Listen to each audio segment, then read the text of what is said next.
இது சத்தியம். ஸ்கிப் பண்ணாமல் பாருங்கள். யோவான் 10:1-2. அதாவது வாசல் வழியாக பிரவேசிக்கிறவன் ஆடுகளின் மேய்ப்பனாக இருக்கிறானா, வாசல் வழியாக பிரவேசியாமல் வேறு வழியாக ஏறுகிறவன் கள்ளனும் கொள்ளைக்காரனுமாக இருக்கிறானா. அப்போ இந்த வாசல் வழியாக மேய்க்கிறவன் உண்மையான மேய்ப்பனா. அப்போ வாசல்னா என்ன அப்படின்னா, அந்த 10ஆம் அதிகாரம் 7வது வசனத்தில் நானே ஆடுகளுக்கு வாசல் அப்படிங்கிறார். நானே ஆடுகளுக்கு வாசல், ஒருவன் என் வழியாய் உட்பிரவேசித்தால், பாருங்கள், நானே ஆடுகளுக்கு வாசல் என்று மெய்யாகவே உங்களுக்கு சொல்கிறேன்.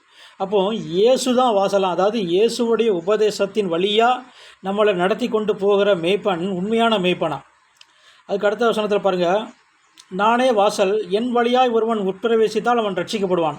அப்போது இயேசு சொன்ன உபதேசத்தின் வழியாக நம்ம போனால் தான் நம்ம ரட்சிக்கவே படுவோமா. அவருடைய வார்த்தையில் முடிவு பறிந்த நிலைத்திருந்தால் நம்ம ரட்சிக்கப்படுவோமா.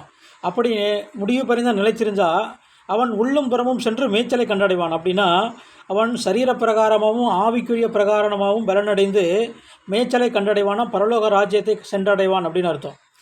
இப்படி மேய்க்காமல் 1ஆம் வசனத்தை பாருங்கள், இப்படி ஆட்டுத் தொழுவத்துக்குள் வாசல் வழியாக பிரவேசிக்கிறாமல் வேறு வழியாக ஏறுகிறவன் கள்ளனும் கொள்ளைக்காரனமாக இருக்கிறானா. வேறு வழினா இந்த இயேசு சொன்ன உபதேசத்தின் வழியாக நம்மளை நடத்தாமல், இந்த இயேசுவின் உபதேசத்தின் வழியாக நம்ம கற்றுக் கொடுக்காமல் இன்னும் நியாயப்பிரமாணம் உண்டு, ஆலயம் உண்டு, தசமபாகம் உண்டு, காணிக்கை உண்டு, ஓய்வு நாள் உண்டு அப்படின்னு நம்மளை அந்த மாம்ச பிரகாரமாக வழி நடத்துகிறவங்க கள்ளனும் கொள்ளைக்காரனமாக இருக்கிறாங்களாம்.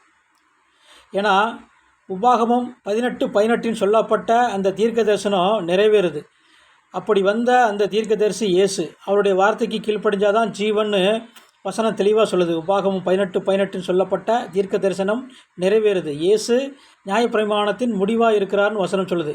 இப்போ அவருடைய உபதேசம் தான் நம்மளுக்கு ஜீவன், பரிசுத்தம் எல்லாமே. அதனால் ஒருவன் இந்த இயேசு சொன்ன உபதேசத்தின் வழியாக அவங்கள கொண்டு போகலன்னா அவன் கள்ளனும் கொள்ளைக்காரனுமாக இருக்கிறான்.